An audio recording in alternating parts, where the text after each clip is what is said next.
This week on What Are You Doing? The only hint is she. Hmm. Let's go to this resume first. This bitch resume. Ugh. Okay, so she went to LaGuardia High School and Manhattan School of Music. All right. She has been a background vocalist for Angie Stone, Stephanie Mills, Mariah Carey, Deborah Cox, Freddie Jackson, and on and on and on. Okay. She has served for the Harlem School of the Arts for 8 years, because you understand it doesn't happen overnight. You got to put some work in, right? There's discipline, tenacity in this, and she definitely has it. Under several titles, she was first the director of music, the chair of voice and the voice faculty, and she helped to build the music department. That's monumental. She helped to build the music department to be one of excellence in training and performances. She made her Broadway debut on The Color Purple. That's beyond. She is a veteran performer in New York. She has covered various genres in music. She's trained in classical, pop, R&B, and gospel. Tremendous. She's also an actress, recording artist. She works with artists to develop their vocal and performance skills through vocal training. And she is currently the chair of music at the Harlem School of the Arts. We have to bring this monumental woman on. What are you doing, Yolanda Wyns? Hey there. Yes, mama. Right now, I am hot flashing. So every once in a That's right. You better while, bring that fan. I'm You better gonna bring bring the that fan fan out, out. okay? Oh, tea. Oh, yes, a cup. I'm drinking a little coffee. Okay. Yolanda, you are monumental, my dear. Always have been. Well, thank you. Always have been. Let's start. Oh shoot. Let me get my notes. Hold on one second. Look at me, all in the weeds. Okay, here we go. I'm so excited. I just had that one piece of paper. Okay. So Yolanda, when was it that you first discovered your talent and your purpose? Mm. How young? Take us through that. Well, for me, there was a difference between talent and purpose. So I knew that I wanted to sing. Oh my gosh, from a young age. I would go as far as saying 3 or 4. I was singing, all the time to myself, in my room, like the little girls of my years in the brush, in the mirror. Um, and, my parents have them tell it, I came out the womb singing instead of crying. So at an early age, I knew that music is what I wanted to do. And all through junior high school and high school, music and art 2 years, LaGuardia 2 years, I knew that this is what I wanted to do as a career, to be a performing artist. That was what I wanted to do. And, again, being from a certain generation where the parents were like, well, that's cute as a hobby, but Right. how are you going to earn a living for yourself? Right. And that's when my mantra became, I'm going to show them. I'm going to make enough money to not only take care of myself, but of y'all too. All right. And so that was my mantra. And so that's when I knew I had talent. I knew I had a gift. I'll put it that way. I knew I had the gift to perform. And so for me, it was about nurturing the gift. It was about learning as much as I could about music, about all the different genres, being exposed at an early age with Broadway shows. The Wiz was my first show on Broadway to see with Stephanie Mills. Oh, And then wow. full circle of singing background for her on tour, and so it was great to have that moment. um in middle school, I was introduced to classical music and opera and jazz, musical theater. So I had a plethora of experience at an early age. And then after graduating from LaGuardia, I decided to continue the music studies in vocal performance at Manhattan School of Music, where I, not only did voice, but I minored in piano. So I kept up with music that way. Not that I play for anybody, but myself. And my students will tell you, I play for our lessons, but I get an accompanist when it's time for them to perform. And it's funny because the little ones are like, "Well, I want you to play for me," and I'm like, "Trust me, honey, you do not." Um, but to get back now to the word purpose, I did not figure out my purpose until I was in my eight, mid to late 30s. I figured out my purpose. And it kind of happened on a whim where um, after being on the road for like 25 years, singing, behind uh, so many artists, background singing for many artists, Stephanie Mills, Freddie Jackson, Patty Austin, I had a nice career, you know, of doing that. But 25 years, after being on the road with Angie Stone, I was just like, I'm tired. I don't want to live out of a suitcase anymore. I thank God for the blessing to be able to do back to back to back to back. In those moments, I did not have any downtime, doing the background vocals. I didn't really audition. It was word of mouth, and you kind of get these gigs going around. But I knew that that's no longer what I wanted to do. I wanted to settle down, child. I wanted to have a family. I wanted, all those things. And being a career woman of that particular profession, I was not settling down.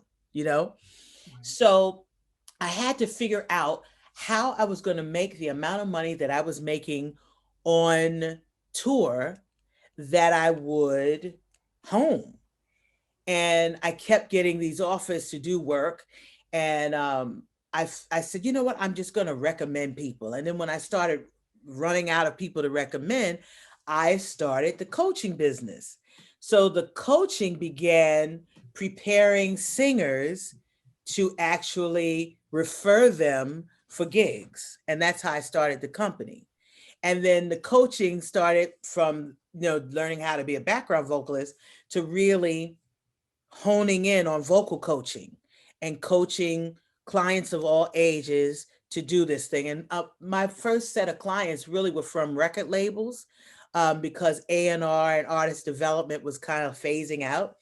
So labels would put me on retainer to coach their uh, newly signed artists. And so that was my new profession. Um, and then through the years, I was doing that. And then, I wanted to settle down. I wanted to have children. And uh, unfortunately, the doctor said to me, children are not in the cards for you anymore. Now, I was in my late 30s.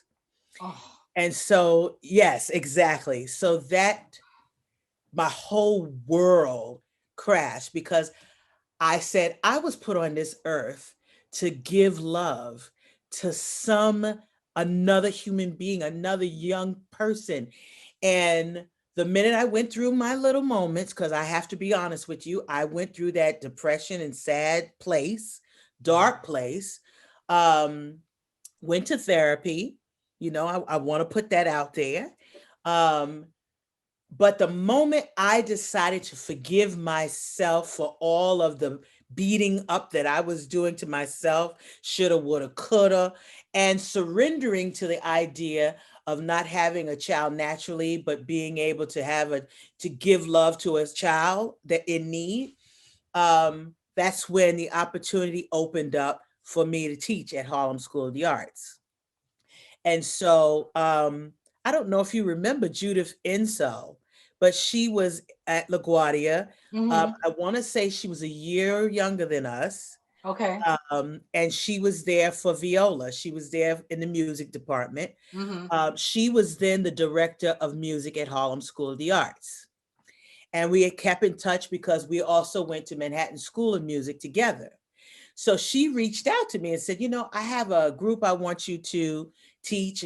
And so I did. And I said, oh, here's my purpose. I am supposed to be here to teach young people, to mentor the next generation, to raise them up, to be informed in excellence in training in music.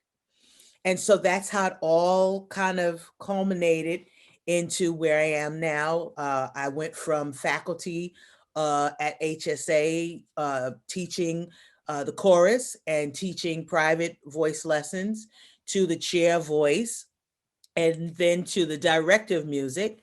And now I'm there as the chair of music for Harlem School of the Arts. You know what I find fascinating about this, and you told it so eloquently. It was very engaging. Your journey, hearing your journey.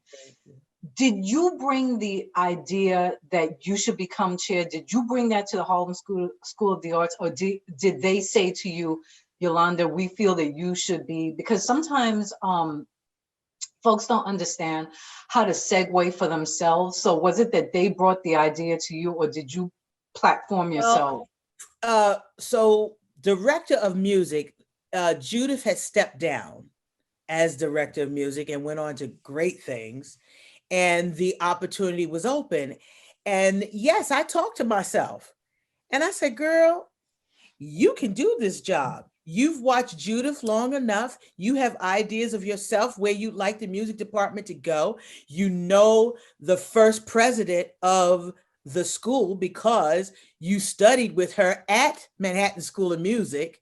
I studied under Betty Allen, and that's how I found out about Harlem School of the Arts. Another full circle moment.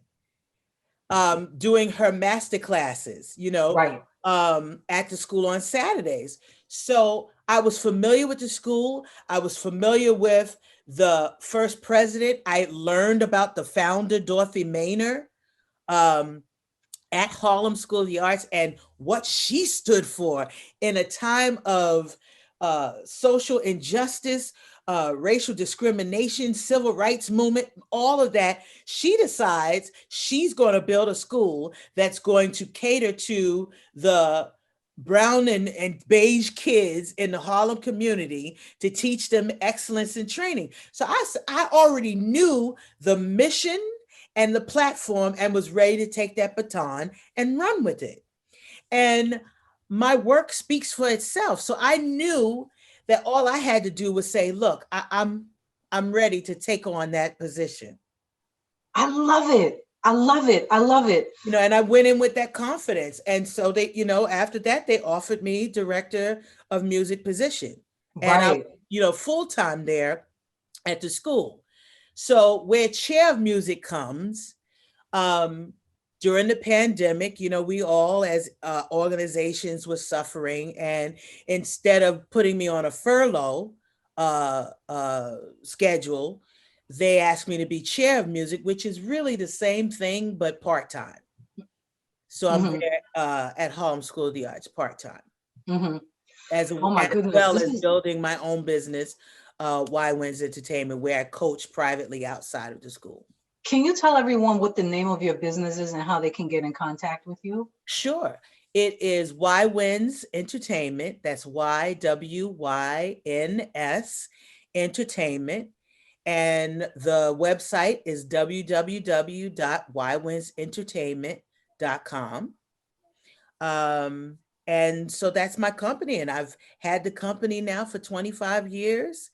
Very excited about where the company is going because it was first built as an entertainment company to serve record labels, to serve different event planners for gigs like, the Urban League or the 100 Black Men Needed Entertainment or Essence Magazine, all of these different events. I was the one that they would call, to do the entertainment if I didn't do it myself. So now the entertainment company has shifted a bit and it's more training in music and vocal coaching. And be aware, because I'm in the process of thinking of my own school, Why Music. So that's where my head is right now. Yolanda, can you share with everyone, like, when you are in alignment with your purpose? Because a lot of times folks are moving out here and they really don't know what it is, like to really get in touch with that raw talent that they have and actually use it Mm. in a way as you have always done to uplift your community. Can you share like what that feels like, what it does for you to be able to be in alignment, clearly in alignment, and what it actually does for you as a person? Okay. So I can say now that I am in alignment with my purpose and who I want to be as a person. That happens in your 50s. Actually, for me, it happened in my 40s. My 40s, it was like, I don't care what anybody thinks about me anymore. I am healed. That people pleasing Yolanda has died, and I had to bury her, you know. Um, but I always had high dreams. And when I fulfilled those dreams, I was like, oop, I guess I need to dream bigger, you know. So I was always that person at a young age. My parents, raised me that way to have high expectations, not only for myself, but for people that I considered myself friends and family that I surrounded myself with. You know, um, if they weren't on the right level, it wasn't that I looked down at them. I loved them from a distance, you know, and there's some friendships that I may have outgrown, but I don't, look down on them or anything. I love from a distance. But I surround myself with people that I want to be like, that I feel that lifts me up, not necessarily doing it, physically doing it, but just an inspiration by how they live their life. And I like to surround myself with those kind of people, because I want to be that kind of person, And so, you know, living a purposeful life, you cannot, I will reiterate, cannot live in fear. Because a lot of us, we know what our purpose is, but we've allowed world experiences or something that happened to us in our childhood to steal our purpose, to steal our joy, to steal our passion. It could have been somebody you loved passionately. A parent could have said, well, no, you can't do that, Mm-mm. And that stayed with you as a child, and um, it stunts your growth. It stunts your development. And you have to I tell my clients, I tell my students, get out of the attic, because there are some boxes up there. If you open them up, they will kill you. They will destroy you. And so if you're not ready to deal with them, I need to add that, because there are boxes in your attic that you need to open up and throw out. That's why they're up in the attic, because you're like, oh, I'm going to deal with that later. I'm going to put it in the attic. Right. Yeah. Oh my gosh. I'm so glad that yeah, because everything is mental. If you believe it in your mind and if you want to release it, you can. And I love the fact that you openly and honestly spoke about therapy, about being able to come through and shed, having the. And for me, Mhm. I went to therapy because I couldn't go to my parents. I couldn't go to my family because they had already put me on such a high pedestal that I couldn't feel like I would let them down if I said I'm going through some issues. I'm having some problems. I'm dealing with depression. How do I? And parents of a certain faith, because I'm a PK, I'm a Right. preacher's kid. My Yeah. father be like, "You ain't depressed. You just need to pray. You just need to go to church. Just need to, have some meditation time." But Right. how do I find the motivation to do that? There's some things you need to release within yourself before you can get focused to do what you need to do.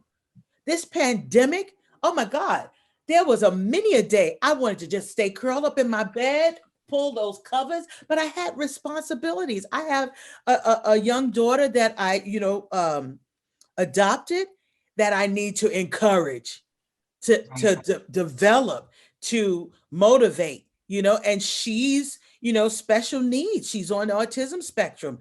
I can't show her certain things because she'll take it on. Right, exactly. Yeah, they model you. Yeah. They do, Mm-hmm. and so there's been a many a day. Yes, I know now how to go into meditation, how to put my music on. I mean, now that's my new mantra.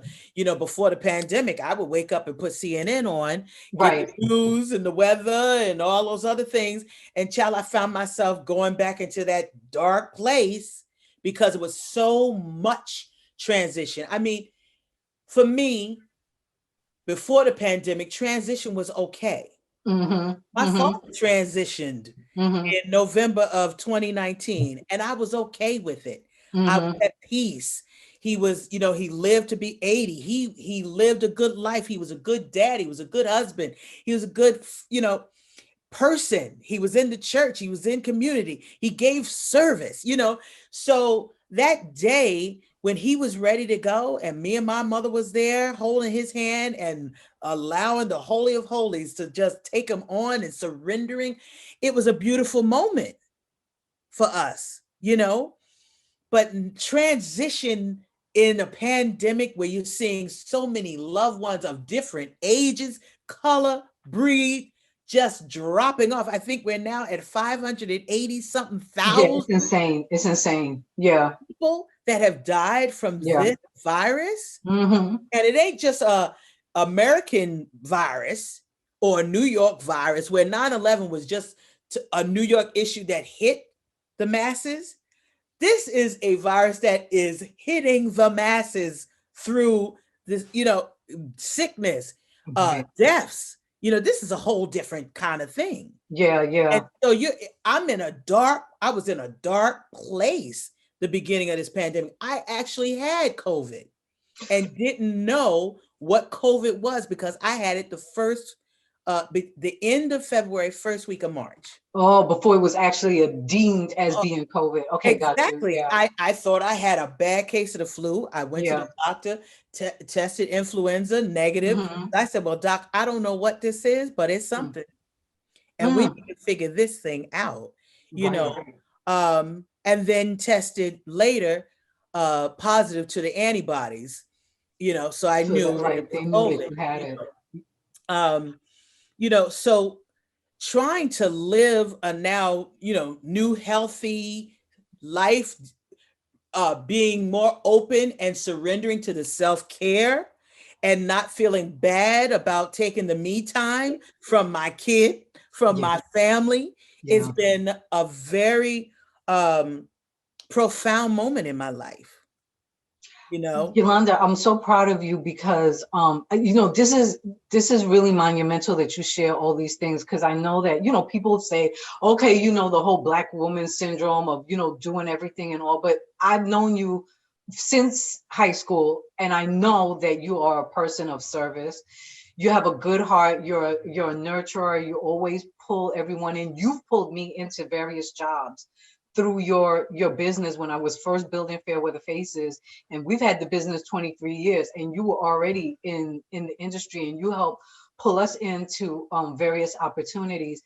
It is so refreshing to hear that you finally hit that, not just the aha moment, but to actually live it, to be able to take care of yourself, to be honest, like when you need to pull in, pull out.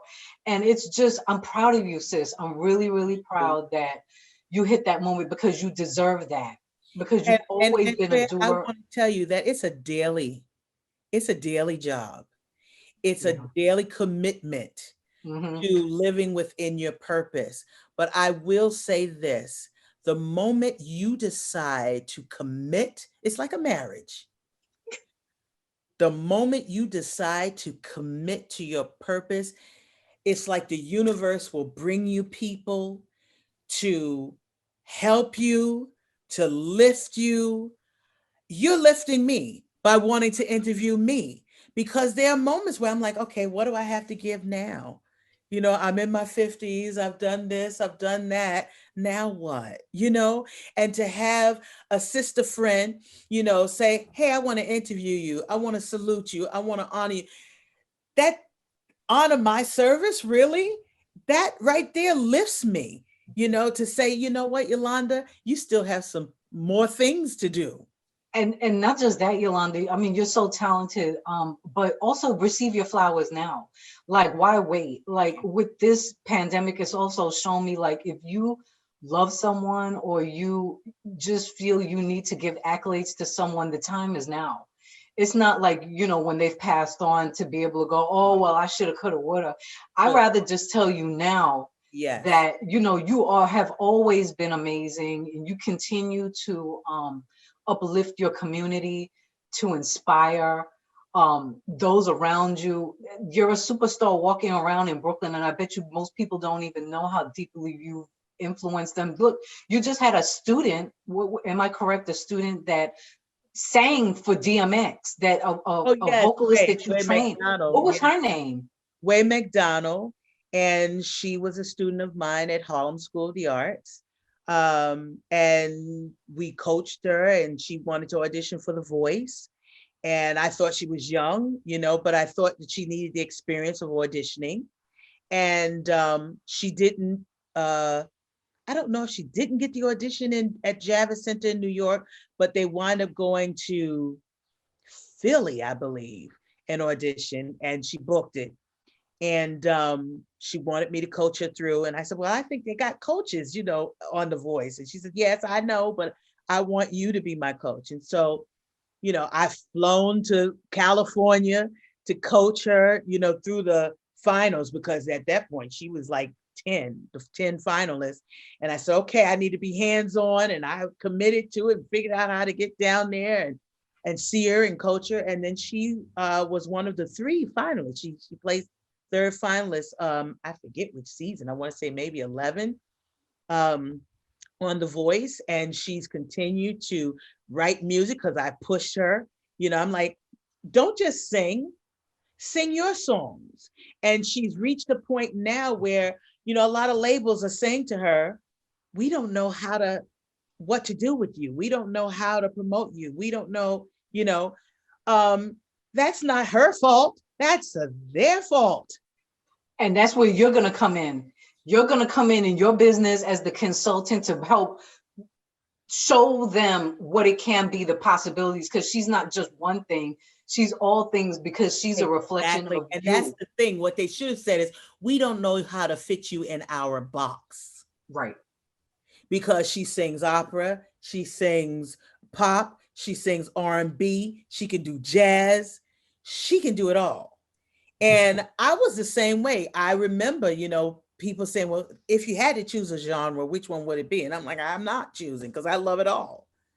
And I'm not limiting myself to just one genre. And I've done it all. I have done jazz, I've done rock, I've done dance music, I've done gospel, that's my roots, but I do want to say this. Even when you have the down times, and you're going to have those down, dark times, everybody don't need to know about it. Some things are between you, God, and your therapist. And it's how you position yourself. So if you notice on all of my social media, you rarely see me talking about a low moment, a downtime, even, coming up in a week, next week, Thursday, I'm going in for surgery, and it's a serious surgery. But I can't focus on that. I have to focus on, I'm healed and all things are going to be fine. That's my focus. And that's shifting my energy so that the healing can happen, So on my social media, I may be tagged in, Mount Sinai Hospital, and I may just put the praying hands. And those that know me, no, don't go nowhere with that. Just pray. Just pray. Whatever it is, Lord, you work it out. And we will stand in agreement with you as well, Yolanda, that everything is going to go well, that you will have a successful surgery, that the hands will be over you. Yes. You will be lifted up in prayer, and that team covering you is covered and is working as a unit, and that you have a speedy recovery. Yes, we're going to stand in prayer with you and light a candle on that one. And to close, let me just say again, Yolanda, that for all that you have done, you were more than deserving to be spotlighted. for being inspiring, creative, using your purpose, not just for yourself, but to uplift your community, to bring in your adoptive daughter, to move in the spirit, and to always think of others and be of service. Thank you. Yolanda Wyns, you more than deserve to be on What Are You Doing? My sister, thank you so much. I love you dearly. Thank I you. applaud you. You know I'm here. If you need anything. Well, you've always been there for me. And I'm still here. Whether physically or in spirit. I'm saying, sis, I watch you. I've seen you build your company. I told you, I lift you up as you're lifting me up. You know, I see how you've built a business from the ground up.